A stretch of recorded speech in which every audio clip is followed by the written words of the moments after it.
오늘 우리가 이제 지난번에 축복에 대해서 했죠. 예, 그래서 오늘은 이제 저주에 대해서 할 건데, 주제가 좀 저주 이러니까 좀 그렇기는 하지만, 그러나 우리가 저주 아래 있지 않음을 인해서 여러분들과 제가 감사할 수 있습니다. 그래서 이제 하나님께서 우리에게 주시고자 하는 것은 뭐죠? 예수 그리스도 안에서 복이죠. 복을 주시기 원하신다라고 여러분들한테 말씀을 드렸습니다. 그래서 오늘은 신명기 28장을 먼저 우리가 보기 전에 복습을 좀 하고 시작하도록 하겠습니다.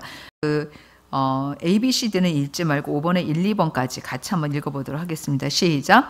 십자가를 통해 사탄의 속박에서 해방되어 하나님 안에 있게 되었다. 십자가를 통해 예수님이 나의 사망을 대신 지심으로 나는 예수님의 생명을 얻게 되었다. 십자가를 통해 나의 죄가 용서되고 예수님의 의로움으로 의롭게 인정되었다.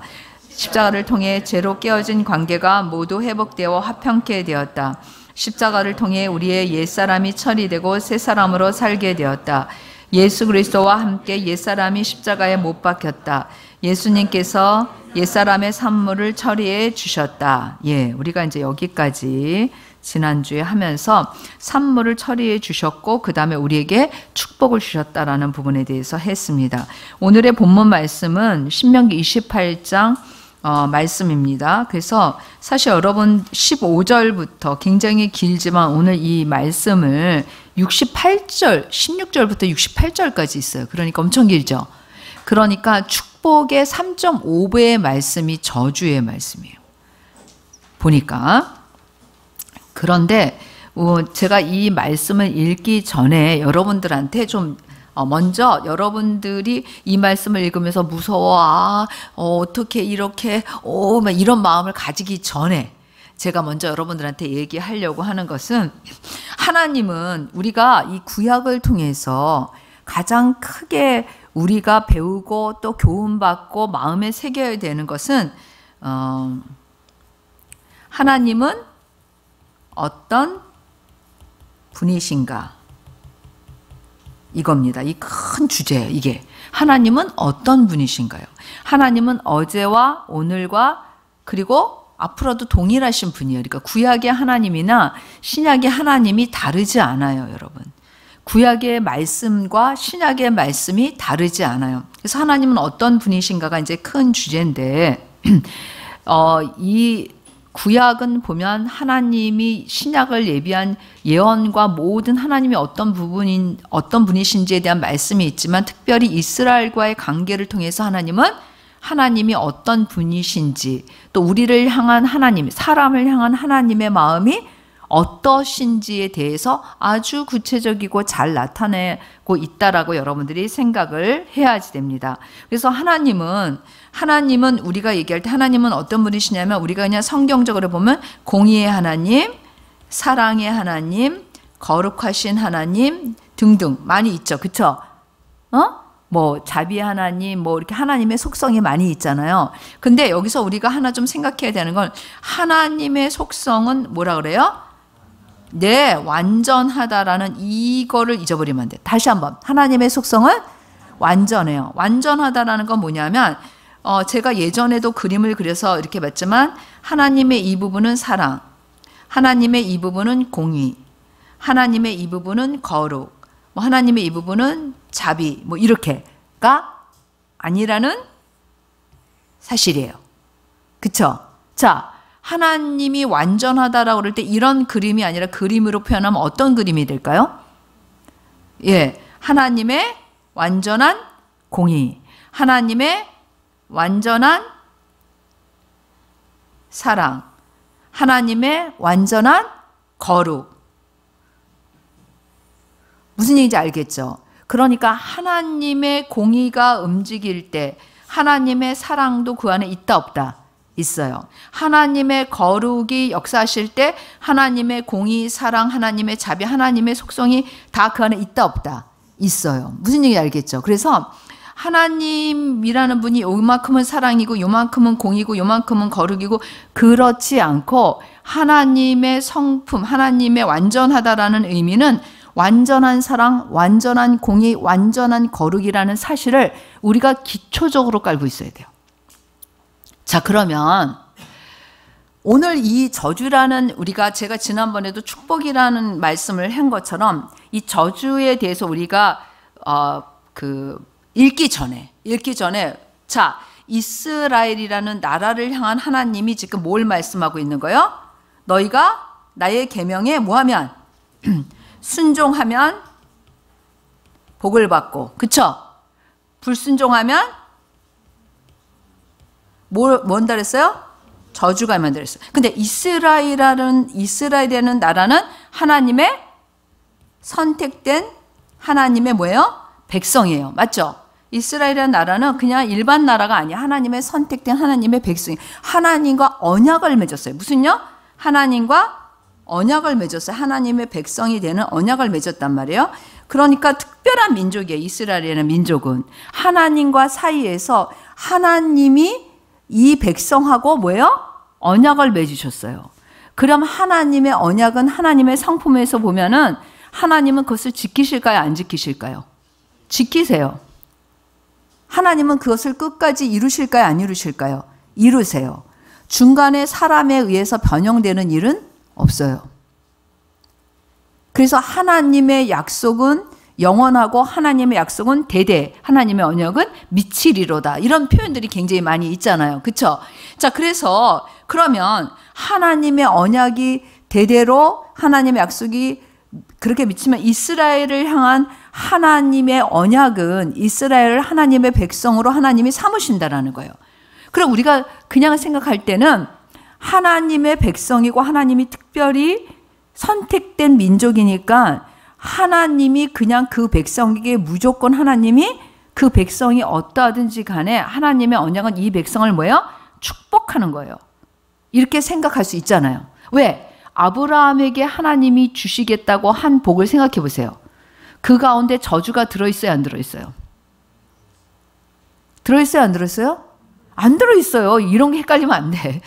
아브라함에게 하나님이 이스라엘이라는 민족은 아브라함으로부터 시작됐는데 아브라함에게 주신 하나님의 언약, 약속은 다 뭐예요? 축복이에요. 너를 창대케 해서 모든 민족에 뛰어나게 하고 너를 통해서 복이 흘러갈 거고 가장 큰 건 그렇죠? 아브라함의 자손을 통해서 그렇게 얘기하셨는데 자 그런데 하나님께서 지금 뭐라고 얘기하시냐면 이스라엘 이 민족 하나님이 선택한 복을 주기로 작정하신 이 민족에게 하나님이 하나님의 말씀대로 순종하면 뭘 주시겠다 그랬어요? 순종하면 복을 주시지만 불순종하면 뭐예요? 저주가 임한다라고 그랬어요. 자 그러면 우리가 그냥 이 오늘의 본문을 읽기 전에 이스라엘 백성들이 하나님의 말씀대로 순종했어요? 안 했어요? 크게 안 했죠. 안 했어요. 자 그러면 지금 우리가 3.5배나 되는 축복이라는 그런 본문에 비해서 3.5배나 되니까 근데 이제 그런 구절들의 배수가 중요한 게 왜냐하면 자 우리가 있잖아 이렇게 생각하면 돼요. 하나님은 그 자손에게 1000대까지 축복하신다 그랬어. 그런데 저주는 뭐야? 3대까지예요. 이거를 생각해야 돼. 여기 나온 이 3.5배의 저주의 내용이 와 이렇게 할 필요 없어요. 무슨 얘기인지 알겠죠? 그런데 자 그러면 하나님께서 복을 주시기로 작정하신 이스라엘 민족 이 민족에게 하나님께서 지금 뭐라고 그러셨냐면 순종하면 복을 주지만 불순종하면 저주가 임한다라는 거는 하나님의 성품에 뭐에 해당하는 거예요? 공의에 해당되는 거예요. 그렇죠? 자, 그러면 하나님의 공의가 이 백성 가운데 있을 때 불순종한 이스라엘 백성들은 지금 오늘 우리가 읽을 이 본문의 저주를 받았을까요? 안 받았을까요? 받았을까요? 안 받았을까요? 대답해 보세요. 받았어요. 자, 그러면 오늘 이제 우리가 보면 이 저주가 이스라엘 백성한테 임해서 이스라엘 백성은 그냥 인간적으로 눈으로 보면 뭐예요? 끝났어요. 이 저주가 임하면 살아남을 수 없어요. 도저히 그 민족이 말살이에요. 그냥 그 민족이 존재 자체가 없어져야 돼요. 자, 그런데 너무 놀라운 거는 하나님께서 이스라엘 백성에게 뭘 하셨어요? 언약을 하셨어요. 그렇죠? 그리고 그들에게 뭘 주시겠다 그랬어요? 복을 주시겠다 그랬어요. 그렇죠?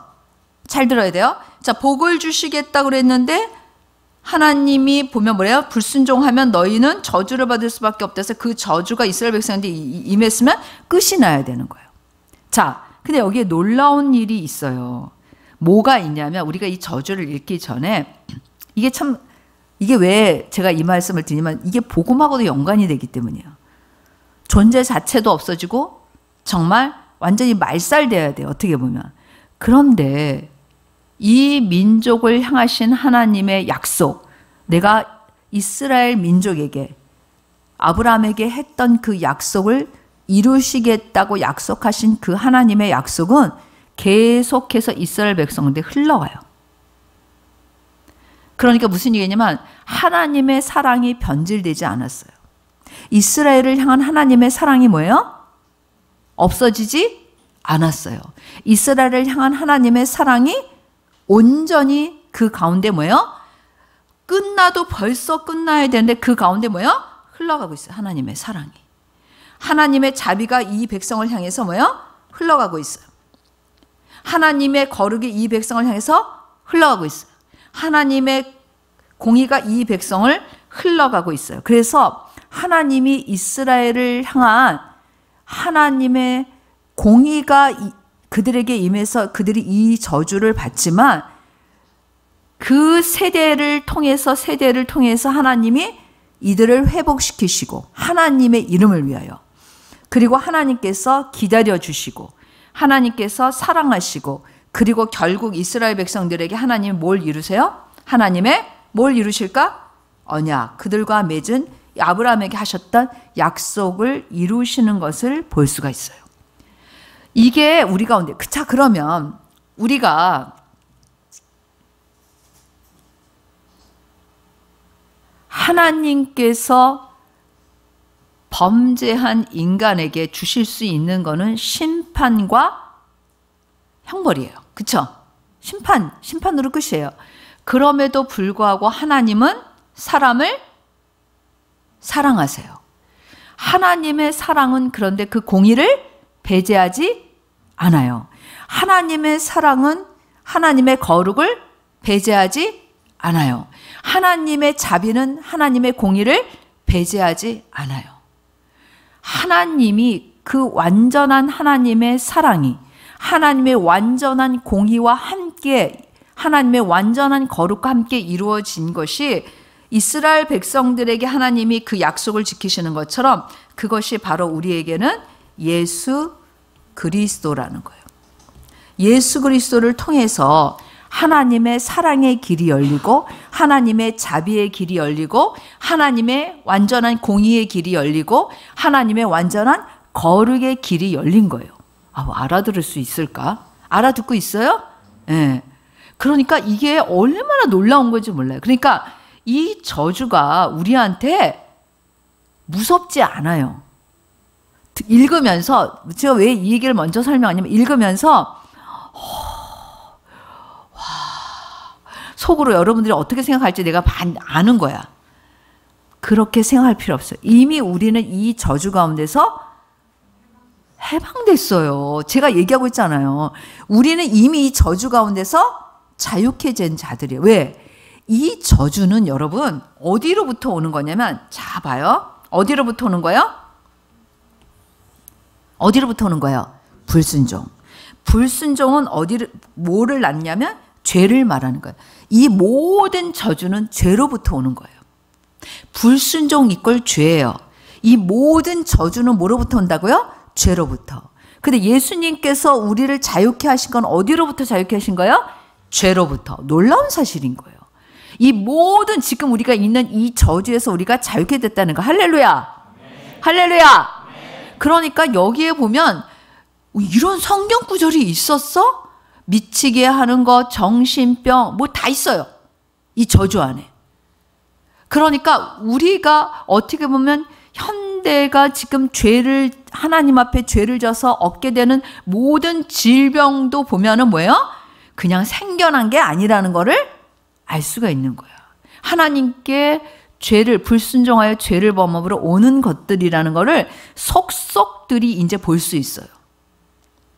그러니까 우리가 이것을 통해서 오늘의 말씀을 통해서 봐야 되는 거는 죄가 어떤 결과를 낳고 그보다 더 중요한 거는 죄가 이렇게 우리를 완전히 우리의 영혼이나 우리의 육체나 우리의 정신이나 우리의 모든 것을 사로잡을 수 있는데 예수 그리스도가 그 죄로부터 우리를 자유케 했다는 것은 이 모든 속박으로부터 우리를 완전히 자유케 하셨다는 거예요. 그러니까 우리는 이거를 읽을 때 슬퍼할 게 아니라 뭐 하면서 읽어야 돼요? 기뻐하고 감사하면서 이거를 오늘 공부해야 된다는 거예요. 할렐루야! 그러니까 우리가 이 저주의 내용을 두렵고 떨림으로가 아니라 우리는 마음이 결정된 자들이잖아요. 우리는 순종하는 자들이에요. 우리 같이 한번 해보세요. 나는 하나님께 순종하는 자이다.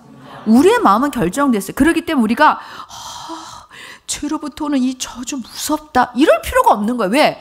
나는 이미 결정됐어요. 내 마음이. 나는 예수 그리스도 안에 있다는 것은 나는 이미 순종하는 자로 살기로 결정한 거예요. 그렇기 때문에 이 저주가 우리에게 더 이상 두려움이 될 수 없는 거예요. 오늘 두려움의 노예아니. 그쵸? 뭐라 그랬어요? 우리가 두려움의 노예가 아니에요. 우리는. 응? 우리는 이미 뭐예요? 자유케 된 자들이기 때문에 이 저주를 읽으면서 그런 말씀을 통해서 그런 죄로부터 오는 그런 사탄이 주는 두려움을 가질 필요가 없다라는 거예요. 알았죠? 자, 그래서 이제 우리가 읽을 텐데 어떤 마음으로 이 본문을 읽어야 되는지를 여러분들에게 설명을 한 거예요. 알았어요? 자, 그럼 우리 한번 이제 보도록 하겠습니다. 자, 우리가 교독하면서 좀 읽도록 하겠습니다. 그러나 죄로 말미암아 얼마나 인간이 중요한 거. 죄로 말미암아 인간이 영혼, 육체, 정신 모든 것으로부터의 속박이라는 것을 봐야 된다는 거예요.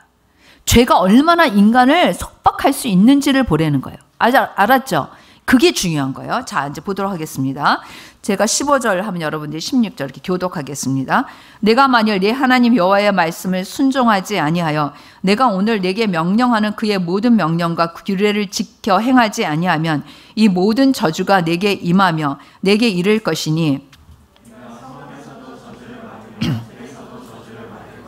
또 내 광주리와 떡반죽 그릇이 저주를 받을 것이요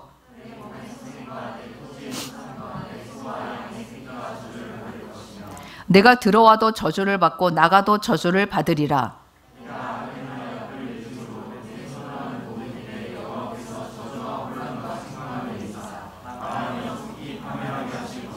여호와께서 내 몸에 연병이 들게 하사 내가 들어가 차지할 땅에서 마침내 너를 멸하실 것이며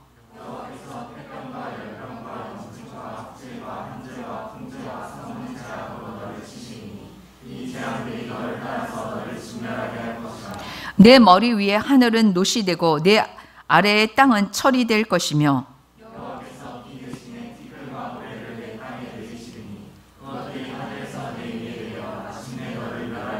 여호와께서 내 적군 앞에서 너를 패하게 하시리니 내가 그들을 치러 한 길로 나가서 그들 앞에서 7길로 도망할 것이며 내가 또 땅의 모든 나라 중에 흩어지고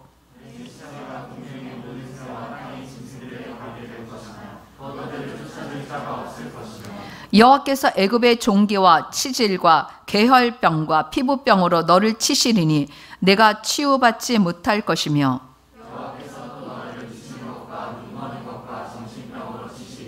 맹인이 어두운 데에서 더듬는 것과 같이 내가 백주에도 더듬고 내 길이 형통하지 못하여 항상 압제와 노략을 당할 뿐이니 너를 구원할 자가 없을 것이며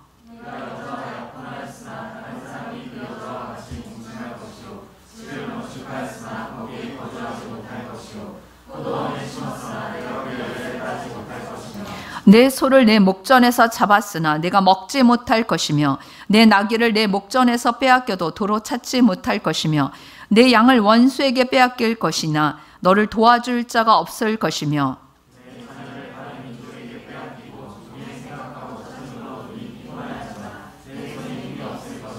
내 토지 소산과 곧 내 수고로 얻은 것을 내가 알지 못하는 민족이 먹겠고 너는 항상 압제와 학대를 받을 뿐이니 여호와께서 내 무릎과 다리를 쳐서 고치지 못할 심한 종기를 생기게 하여 발바닥에서부터 정수리까지 이르게 하시리라.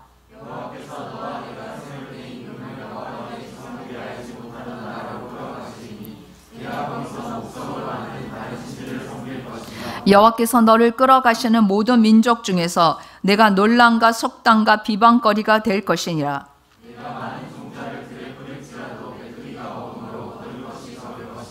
내가 포도원을 심고 가꿀지라도 벌레가 먹음으로 포도를 따지 못하고 포도주를 마시지 못할 것이며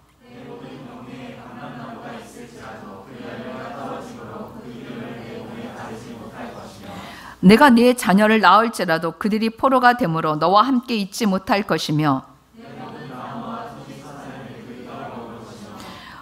너의 중에 우거하는 이방인은 점점 높아져서 내 위로 뛰어나고 너는 점점 낮아질 것이며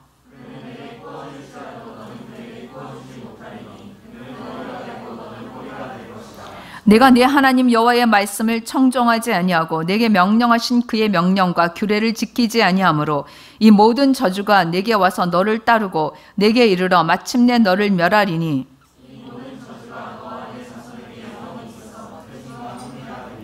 내가 모든 것이 풍족하여도 기쁨과 즐거운 마음으로 네 하나님 여호와를 섬기지 아니함으로 말미암아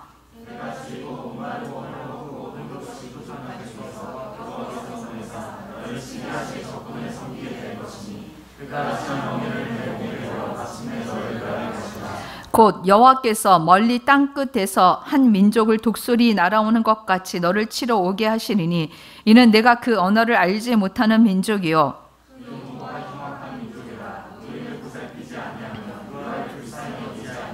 내 가축의 새끼와 내 토지의 소산을 먹어 마침내 너를 멸망시키며 또 곡식이나 포도주나 기름이나 소의 새끼나 양의 새끼를 너를 위하여 남기지 아니하고 마침내 너를 멸절시키리라.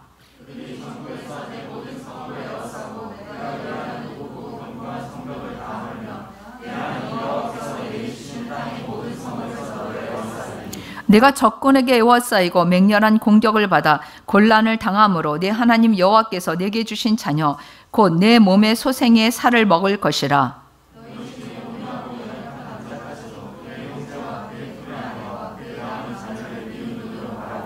자기가 먹는 그 자녀의 살을 그중 누구에게든지 주지 아니하리니 이는 내 적군이 내 모든 성읍을 애워싸고 맹렬히 너를 쳐서 곤란하게 하므로 아무것도 그에게 남음이 없는 까닭일 것이며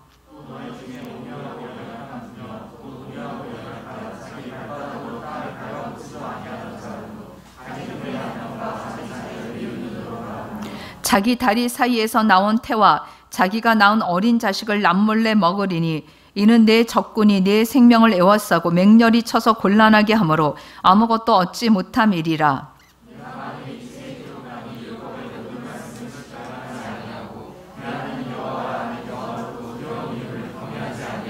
여호와께서 내 재앙과 내 자손의 재앙을 극렬하게 하시리니 그 재앙이 크고 오래고 그 질병이 중하고 오래일 것이라.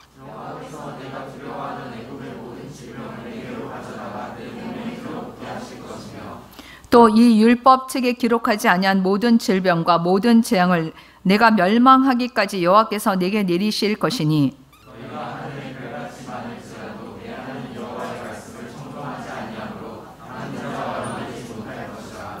여호와께서 너희에게 선을 행하시고 너희를 번성하게 하시기를 기뻐하시던 것 같이 이제는 여호와께서 너희를 망하게 하시며 멸하시기를 기뻐하시리니 너희가 들어가 차지할 땅에서 뽑힐 것이요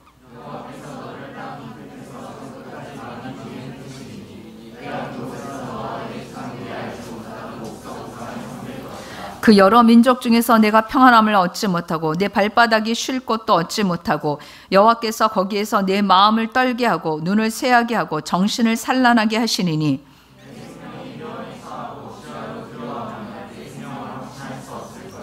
내 마음의 두려움과 눈이 보는 것으로 말미암아 아침에는 이르기를 아하 저녁이 되었으면 좋겠다 할 것이요 저녁에는 이르기를 아하 아침이 되었으면 좋겠다 하리라.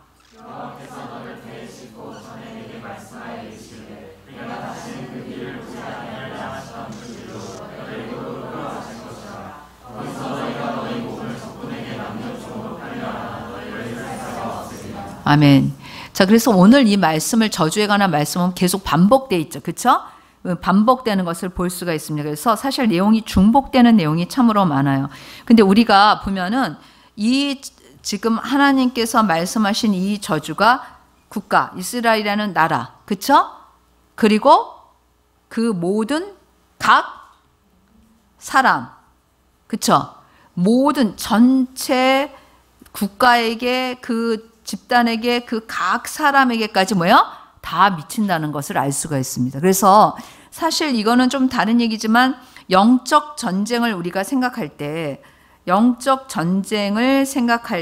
우리가 지금 오늘의 예수 그리스도 안에서 우리가 이 국가적으로 묶인 게 있을까요? 없을까요? 당연히 있어요. 지역적으로 묶인 게 있을까요? 없을까요? 있어요. 집단적으로 묶인 게 있을까요? 없을까요? 있어요. 개인에게 묶인 게 있을까요? 없을까요? 있죠. 자, 우리가 예수 그리스도가 우리의 이 저주를 우리를 저주로부터 속량하셨잖아요. 그렇죠? 우리를 자유케 하셨잖아요. 그런데 여전히 일단 저주가 내려오는 것에는 묶여 있을까요? 안 묶여 있을까요? 묶여 있어요. 그래서 사실은 우리가 나라를 향해서 묶인 저주를 풀어야 되는 거예요. 우리 지역을 향해서 묶인 저주를 풀어야 되는 거예요. 우리 집단을 향해서 묶인 저주를 풀어야 되는 거예요. 우리 각 개인을 향해서 묶인 저주를 풀어야 되는 거예요. 그냥 내가 그리스도인이 되었으면 이 나라는 저절로, 내가 그리스도인이 되었으면 이 나라는 저절로 그 저주에서 해방된다. 그런 법칙은 없어요. 무슨 일인지 알겠죠? 그러니까 우리가 예수 그리스도 안에서 자유케 돼서 우리가 이 영적 전쟁을 해야 된다는 거야, 안 해야 된다는 거야? 빼앗겼던 것을 도로 찾아오는 게 영적 전쟁이잖아요. 뭐라고요? 사탄에게 빼앗겼던 것들을 도로 찾아오는 게 영적 전쟁이에요. 그래서 우리가 이 말씀을 보면 지금 이게 각각 다 속해 있어요? 안 속해 있어요? 속해 있어요. 그래서 여기에 보면 우리가 이제 이렇게 분류를 좀 할 수 있는데 우리가 여기에 보면은 뭐 어떤 일을 해도 안 돼.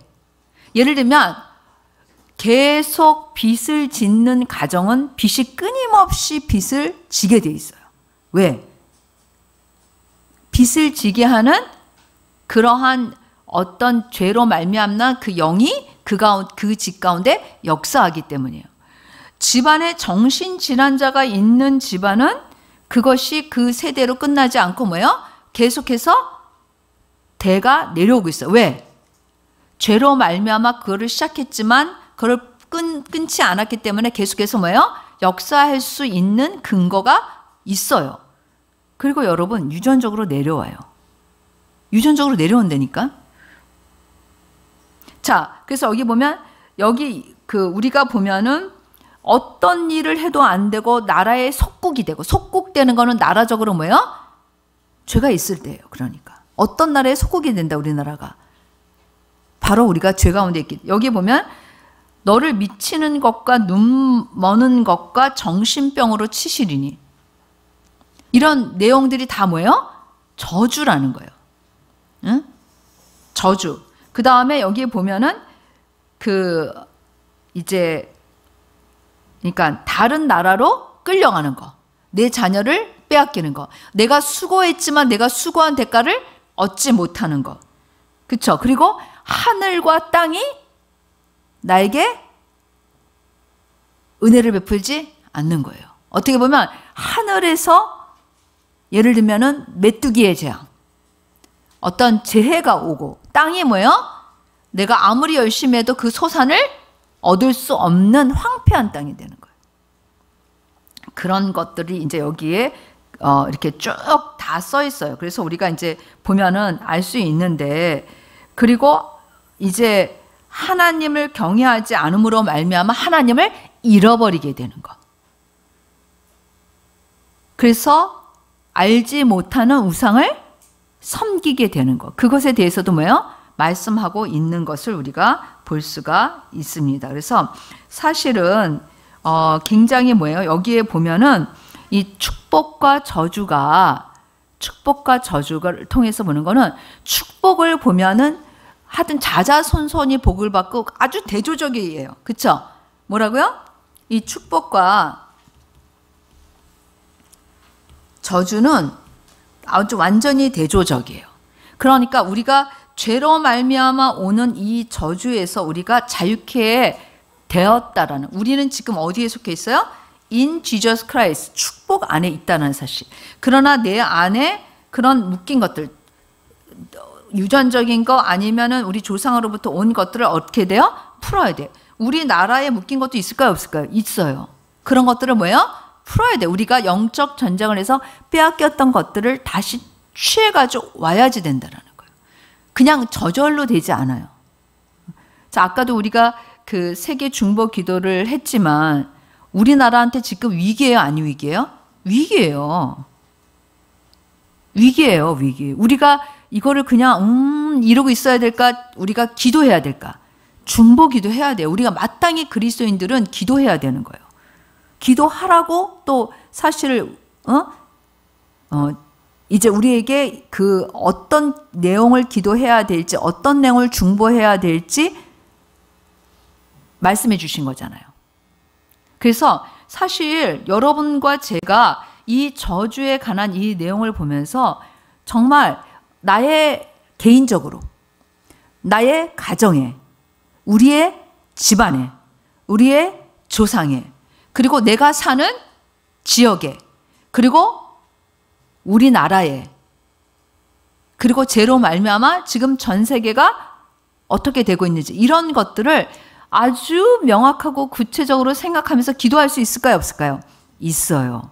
이게 바로 말씀의 근거를 둔 기도인 거예요. 기도할 때 이렇게 해야 되는 거야. 그냥 무작정 하나님 우리나라 잘 살게 해주시고 우리나라 자유민주주의 되게 해주시고 그게 아니라는 거예요. 무슨 얘기 알겠죠? 분명한 말씀의 근거가 있을 때 내가 더 믿음을 들여서 기도할 수 있지만 내 생각을 가지고 하는 기도는 사실 때로는 있잖아요. 아무런 의미가 없을 수도 있어요.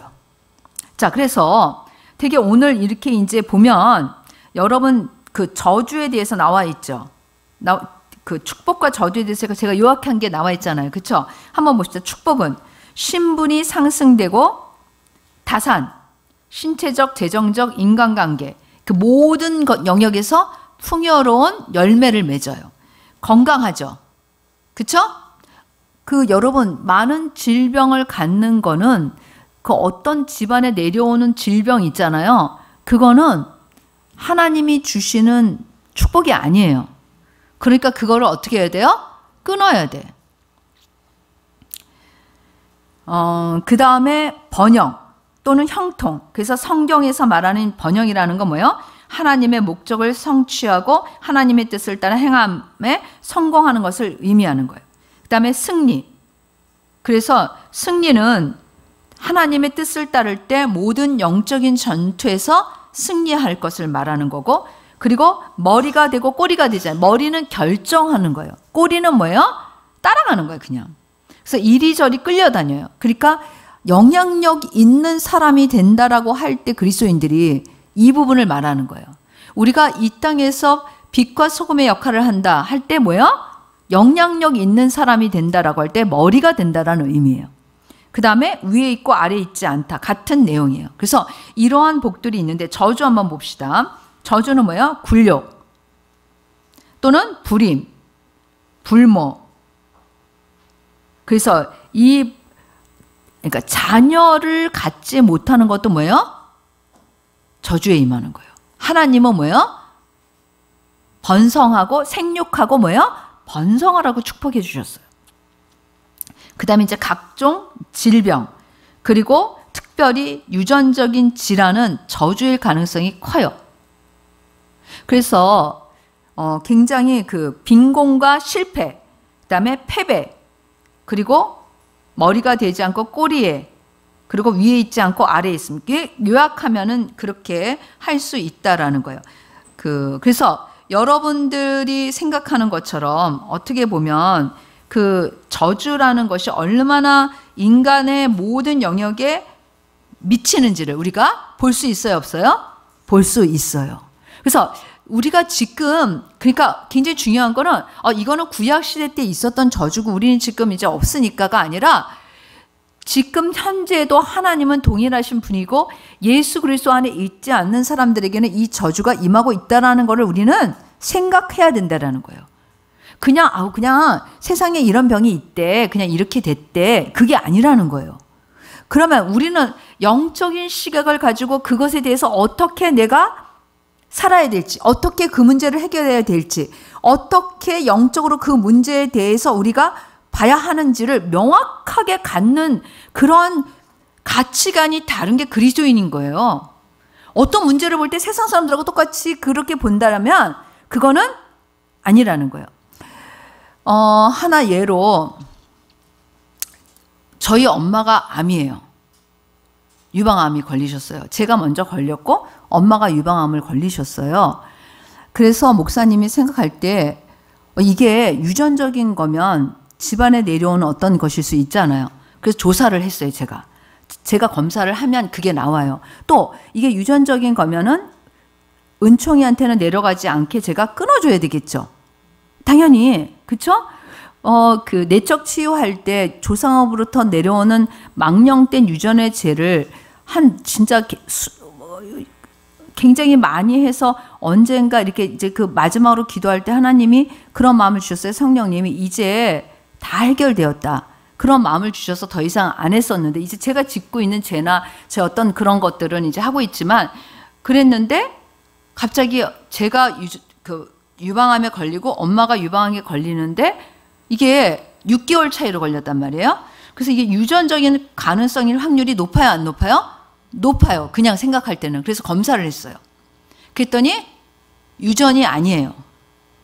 그러니까 목사님의 원인과 엄마의 원인이 다른 거였었어요. 그래서 그거는 이 조상으로부터 내려오는 그게 아니라는 걸 알고 이제 목사님의 원인은 제가 잘 알고 있고 또 엄마도 이제 엄마의 그 인생 가운데 제가 보면 참 엄마가 그 애쓰셨고 힘든, 그러니까 일정 시대, 그러니까 일제 시대부터 사셨던 분이에요. 우리 엄마는. 그러니까 얼마나 격동의 세월과 인생이 너무나 많이 고생하셨어요. 그래서 사실 강건하시기도 하시지만 이제 진짜 그런 병이 생길 만한 몸이 된 거예요.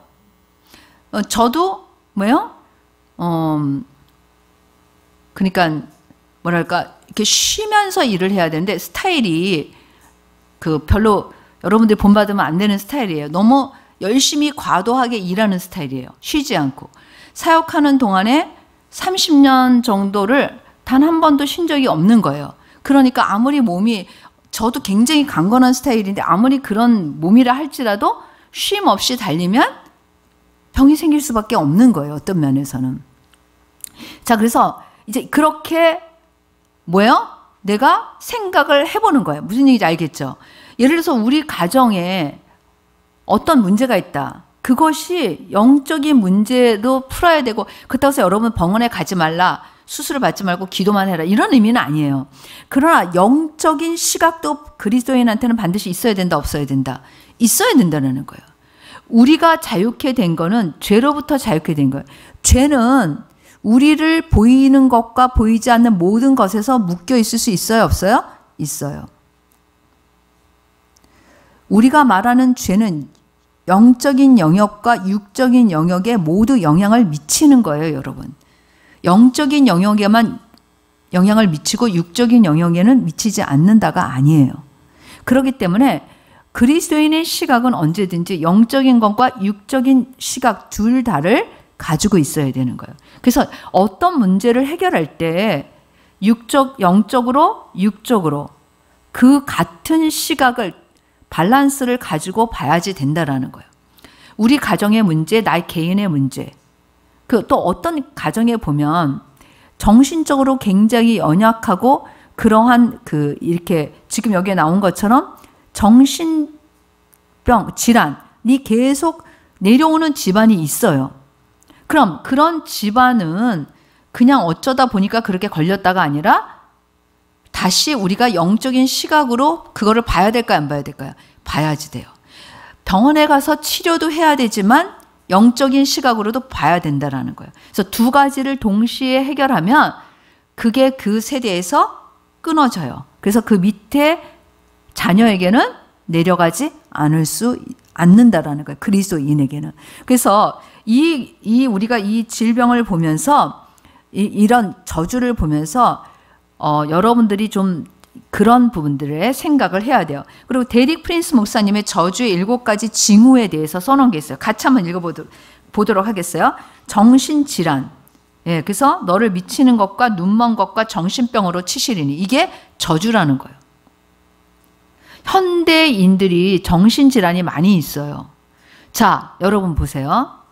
그냥 사회가 너무 바빠지고 스트레스 받아서 그래. 이건 일반적으로 사회가 하는 얘기예요. 우리가 성경적인 관점에서 보면 이거는 뭐야? 죄로 말미암아 오는 것이에요. 뭐로부터 오는 것이다? 죄로 말미암아 오는 것이에요. 그다음에 재발하거나 만성적인 질병이죠. 특히 유전병은 저주일 가능성이 많이 있다. 그 다음에 부인병, 불임, 유산, 생리통도 이것도 저주에서 올 가능성이 많다라는 거예요. 결혼의 파탄과 가족 간의 단절. 이것도 되게 중요한 건데 참으로 있잖아요. 계속 이혼을 많이 하는 집안이 있어요. 또 일찍 죽는 집안이 있어요. 남자가 일찍 죽는 집안. 뭐 있잖아요. 그쵸? 가만히 생각해 보면 우리 집안, 그 목사님의 그러니까 친정 쪽, 그러니까 우리 아버지 쪽은 다 남자가 일찍 죽었어요. 한 명도 안 살고. 없어요. 그래서 남자가 없어. 그리고 고모들도 다 늦게까지 계신 분이 없어요.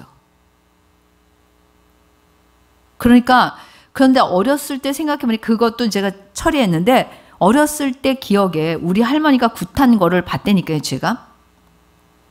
막 우리 마당에서 그거는 너무 뭐랄까 그 평범한 일이 아니어서 그런지 기억 속에 남아있는 거예요. 막 무당이 막 칼춤 추고 막 굿하면서 막 그러던 장면이 생각이 나요. 그래서 물론 내적 치유할 때도 그 하나님께서 그것을 처리하겠지만 이렇게 그런 거. 그 다음에 계속 결혼했는데 자매들이 이혼하는 과정. 이런 것들. 그 다음에 재정적인 궁핍도 마찬가지예요. 항상 경제적인 어려움을 허덕이고 풍족한 때가 없고 저주일 가능성이 커요. 예전에 제가 향기로운 여인들의 이제 이렇게 선교 단체를 만들고 이제 간사를 구했는데 굉장히 애가 순진하고 참 좋은 그런 아이였어요. 그래서 걔를 이제 첫 번째 간사로 세웠는데 엄마가 다른 사람한테 돈을 꿔줘서 빚을 지게 된 거예요. 그런데 그게 과도해가지고 엄마가 결국은 같이 그 빚에 쫓겨가지고 엄마가 집을 나가서 얘는 중학생 때부터인가 엄마하고 연락은 하지만 엄마랑 같이 못 살았어요. 그랬는데 놀라운 거는 얘가 또다시 그런 과정에 휘둘렸어요. 간사하는 동안에. 그러니까 제가 일본에 있었고 얘는 한국에서 이제 간사 일을 하고 있는데 어떤 일들이 일어나냐면 친구인데 그 전에도 간호조무사를 얘는 하는 애였었는데 그 전에도 자기 친구가 막 급하게 막 꺼달라고 그러면 내가 빨리 갚는다고 막 그래서 500만 원을 꺼줬는데 안 갚아서 못 갚아가지고 얘가 결국 그 500만 원을 갚느냐고 힘들었었어요. 그 전에. 근데 나중에 알게 된 사실이에요. 그런데 얘가 간사하고 있는 동안에 동일한 친구예요.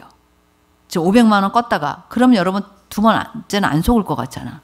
근데 이 친구가 캐나다인가로 이제 갔는데 거기서 굉장히 큰 어떤 뭔가를 해서 돈을 벌었는데 지금 당장 안 나오기 때문에 네가 만약에 투자를 해주면 네가 좀 나를 도와주면 내가 그거에 몇 배를 주겠다고 한 거예요. 그리고 진짜 저는 이건 들은 얘기예요. 왜냐하면 내가 일본에 있었으니까. 그래서 얘가 계속 돈을 보내는 거야. 근데 우리 향기로운 여인들의 사람들한테 돈을 꿔서. 그 사실을 제가 알게 됐어요. 그래서 넌 그거 완전히 거짓이다, 속는 거다 그랬는데 어떤 식으로 하냐면 외국 사람이 전화를 하는 거야. 지금 여기 은행이고 이 사람이 진짜로 그런데 막 이렇게. 그러니까 얘는 너무나 확신이 차는데 제가 아무리 그때 전화 비용 100만 원 이상 나왔어요. 목사님이 아무리 그거가 거짓이고 아니라고 얘기해도 믿지를 않고 계속 거기다가 돈을 주고 있는 거야, 걔한테. 그래가지고 그게 2천만 원이라는 큰 돈이 된 거예요. 그때 당시 2천만 원, 지금으로부터 한 20년 전이니까 얼마나 큰 돈이에요, 2천만 원이면. 그래서 그 중에 일부는 우리 향기로운 여인들 돈도 있었던 거예요. 그래가지고 제가 이제 그 간사를 이렇게 이제 그만두게 하면서 결국은 그 돈을 갚아주게 됐어요. 우리 향녀에. 그래서 그때 제가 뭐라 했냐면 누구한테 돈을 꾸거나 빌리는 건 절대 금기사항으로 써놨어. 그랬는데 하여튼 걔가 너무 저한테 섭섭히 생각했어요. 왜냐하면 자기는 이제 곧 그 돈을 받을 건데 목사님이 그렇게 염려해서 그리고 자기를 이제 그렇게 했다 그래서 이름은 말해줄 수 없지만 이제 그래서 엄청나게 섭섭해하면서 이제 그만두고 그리고 저도 되게 가슴 아팠고 그 일을 통해서 향기로운 여인들의 생각할 때 한 500만 원 정도 꾼 것 같아요. 향녀의 사람들한테. 어쨌든 이제 그 돈을 이제 갚아줬어요, 목사님이. 그랬는데 제가 이제 선교사로 있으면서 이제 1년에 한 번씩 향기로운 여인들한테 강의도 할 겸 1년에 한 번씩 나왔는데 한 6년인가 7년 정도 됐을 때 나왔었어요. 그러니까 이제 매년 나오는데 그때 이제 온누리교회 서빙고 온누리교회 가서 예배를 드렸는데 이제 나와 있는 한 달 사이에 이제 거기 가서 예배를 드렸는데 얘를 만난 거예요. 우연히 만났어요. 우연히 만났는데 나를 보더니 반갑게 너무 인사를 해. 그러더니 목사님 그동안 잘 지내셨니? 그래서 잘 지냈다고 너는 어떻게 지내니? 그랬더니 자기도 잘 지냈대. 그러더니 꼭 한 번 만나고 싶다는 거예요. 그래서 제가 그래서 이제 시간을 내서 따로 한번 만났고 자기가 꼭 한 번 목사님한테 식사 대접을 하고 싶다 해서 만났어요. 만났는데 그때 얘가 얼마나 어려웠냐면 빚에 뭐라 그러죠? 이제 이렇게 은행 이런 것도 하고 막 사채까지도 얻었던 것 같아요. 그래가지고 그 사람들이 막 얘를 잡으려고 쫓아다닌 거예요. 전 잘 모르지만 좀 그런 일이 있나 봐요. 막 얘를. 그래가지고 얘네 엄마와 똑같은 상황이 된 거예요, 얘가. 그래가지고 얘가 막 다니게 된 거예요. 자기가 그러더라고요. 그런데 어떤 이제 병원에 이제 간호조무사니까 이제 들어가게 됐는데 되게 좋은 분을 만나서 그분이 이제 이렇게 해줘서 그 병원에 오래 있으면서 거의 한 6년 동안 엄청나게 일을 해서 그 빚을 다 갚은 거예요. 어쨌든. 그동안에 얘는 엄청 고생했지. 그러면서 자기가 그때 목사님 말을 안 듣고 그때 제가 이걸 끊어야 된다 그랬거든. 넌 이걸 끊어야 되고 절대 그거는 거짓이다. 그래도 그게 참 이상하게 믿질 않더라고. 이제 그래서 그러니까 이건 실제 있었던 일이에요. 그렇지만 이제 그걸 깨닫고 그래서 내가 이제 2번 다시 너는 그거를 안 할 일이라고 생각하지만 내가 너한테 부탁하는 거는 영적으로 처리를 해야 된다 그랬어. 뭐가? 영적으로 처리를. 왜냐하면 500만 원대 벌써 이미 알았잖아요. 그쵸? 같은 친구라니까. 그런데 또다시 2천만 원이라는 이런 큰 돈을 또다시 이 친구한테 그거를 속는 거야. 안 속을 것 같지 않아요, 여러분? 안 속을 것 같지? 그런데 또다시. 그래서 내가 그때 부탁했어요. 걔 이름을 부르면서 네가 이제 이거 자유케 되었지만 영적으로 처리되지 않으면 네가 다른 또 어떤 경우에 속을 수 있다. 그러니까 그거를 꼭 처리해라. 이제 그리고 그게 마지막으로 만나고 그 이후로 본 적이 없어서 만나지는 못했지만 이렇게 우리가 어떤 내려오는 저주, 걔네 엄마도 그렇게 살아서 가족들하고 헤어져서 살게 되었고 얘도 엄마랑 똑같이 쫓기는 몸이 돼서 그렇게 하는 걸 보면서 이 얼마나 묶인 저주가 무서운가를 알게 된 거예요. 이해됐어요? 아주 실례예요, 진짜. 그래서 그때 참 진짜 우리가 그런 것들을 좀 생각을 해야지 돼요. 그 다음에 이제 보면 6번째, 지금 시간이 많이 갔는데 사고를 잘 당해요. 계단을 내려가다 발목이 부러지거나 차를 타고 가는데 누가 들이받는다든지 항상 사고가 따라다니는 사람 있죠? 우리한테는 없지. 이런 가정이 있거나 이런 사람이 있어요. 저주일 가능성이 많아. 그 다음에 7번째, 어떤 가정에 자살 또는 자연사가 아닌 죽음이 자주 발생해. 제가 그 일본에서 이건 여기까지만 얘기하려는데, 일본에서 선교할 때 제일 첫 번째 전도했던 사람이 미츠코라는 사람인데, 이 사람은 그 큐슈에 살았어요. 큐슈에 이제 일본은 이제 섬나라니까 이렇게 이제 바닷가 아주 경치가 너무 좋은데, 이 자기가 태어난 모든 여기 그 마을에는 어떤 집인지 자살한 사람이 한 사람씩 있어. 어떤 가정이든지. 그리고 이 미츠코라는 이 사람의 가정에도 오빠가 자살했어요. 오빠가 약간 정신이 조금 부족했는데 자살했어요.